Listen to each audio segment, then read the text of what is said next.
ఒక మాస్టర్ కలిసాను. నా age approximate Jeevan master అనమాట. ఓకే.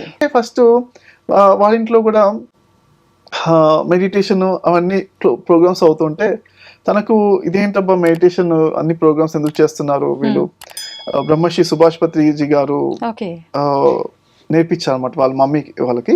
అయితే వాళ్ళ ప్రోగ్రామ్స్ అవుతుంటే మరి ప్రతి సండే నాడు ఈవినింగ్ పూట టీవీ చూడడము తనకు కుదరట్లేదు. హాల్లో అందరూ వస్తున్నారు, ఆ 1-2 అవర్స్ టీవీ చూడడానికి నాకు కుదరట్లేదు. కోపం వచ్చింది తనకు కూడా. ఇంటర్మీడియట్ ఆ టైంలోనే తను చదివే టైం, ఇంటర్మీడియట్ చదివే టైంలో కోపం వచ్చేసి ఇవన్నీ అసలు వర్కౌట్ కావు మెడిటేషన్స్, ఓకే ఇవన్నీ వీళ్ళు అనవసరంగా భ్రమలో భ్రాంతిలో చేస్తున్నారు అనేసి తను అనుకున్నాడు అనమాట. అనుకుని సరే నేను ప్రూవ్ చేయాలంటే ఏంటంటే నేను ఫస్ట్ కొన్ని రోజులు చేస్తాను మెడిటేషన్, చేసిన తర్వాత ఏ మాత్రం 1% కూడా రిజల్ట్ రావాలి అని నేను ప్రూవ్ చేస్తే అప్పుడు వీళ్ళందరూ కూడా నమ్ముతారని చేసి తను అనిపించింది అన్నమాట.